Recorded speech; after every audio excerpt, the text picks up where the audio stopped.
بسم اللہ الرحمن الرحیم۔ السلام علیکم ورحمۃ اللہ وبرکاتہ۔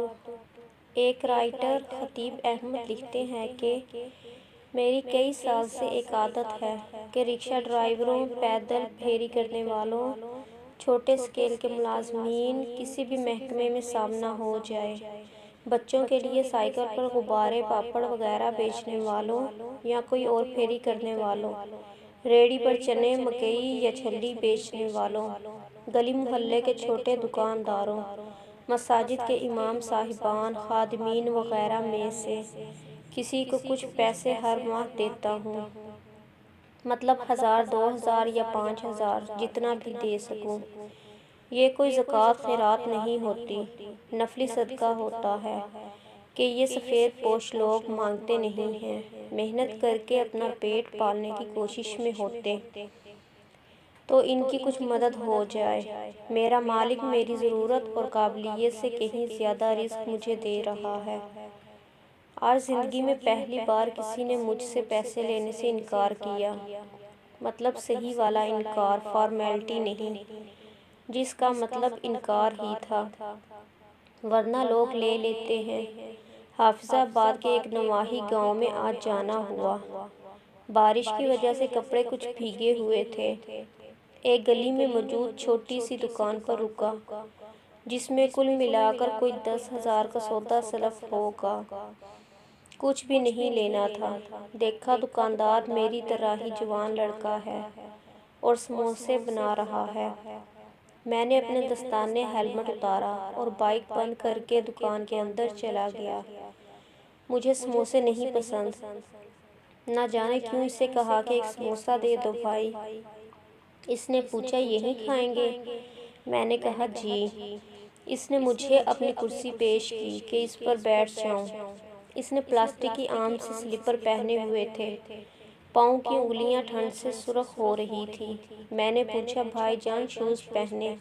تو کہتے سر یہیں اندر ہی رہنا ہوتا ہے تو کم ہی پہنتا ہوں، ابھی اتارے ہیں۔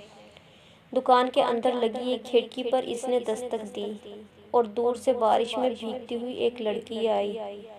اسے اس نے کہا کہ ایک پلیٹ اور چمچ دو، اچھی طرح دھو کر دینا۔ 2 منٹ میں پلیٹ اور چمچ آ گئی۔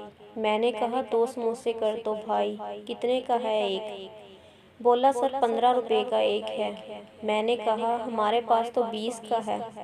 وہ بولا یہاں تو لوگ 10 کا مانگتے، 20 کا نہیں بیچ سکتے۔ خیر میں نے سموسے کھائے۔ دہی کی چٹنی بہت اچھی بنی ہوئی تھی۔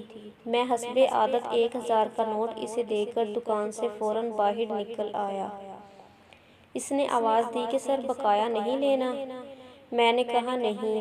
بولا 1 منٹ اندر آئیں ذرا۔ میں دوبارہ اندر گیا۔ اس نے پوچھا آپ کن کے گھر مہمان آئے ہیں؟ میں نے کہا سوری برادر یہ نہیں بتا سکتا۔ کہتا کوئی بات نہیں۔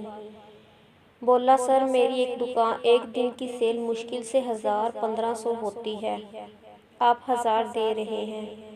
اتنی بچت تو عید والے دن ہی شاید ہوتی ہے۔ میں نہیں لے سکتا یہ پیسے۔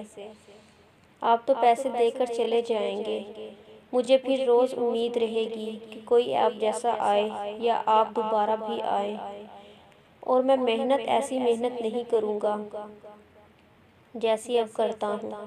میں جتنا کما لیتا ہوں خدا کا شکر ہے، میرے لیے بہت ہے۔ میں اس پر قناعت کیے ہوئے ہوں۔ میری ضروریات بڑی اچھی چل رہی ہیں۔ ایک بھینس ہے، 2 بکریاں ہیں، گزارا اچھا ہو رہا ہے۔ یہ پیسے کسی ایسے فرد کو دیجیے گا جو واقعی ضرورت مند ہو، مجھے نہ بگاڑے، برا بھی نہ منائیے گا۔ میں نے بڑا اصرار کیا مگر وہ نہ مانا، اور میرا جوتا جو اگلے ٹائر سے اڑنے والے کیچڑ سے خراب ہوا تھا اس نے دیکھ لیا۔ ایک کپڑا لے کر فوراً نیچے بیٹھ گیا اور صاف کرنے لگا۔ میں نے فوراً اسے روکا کہ یہ کیا کر رہے ہو، اٹھو۔ بولا آپ مہمان آئے ہیں، جوتا صاف کر لیں۔ میں نے ناراض ہوتے ہوئے کہا مجھے کہو نا خود کیوں کر رہے؟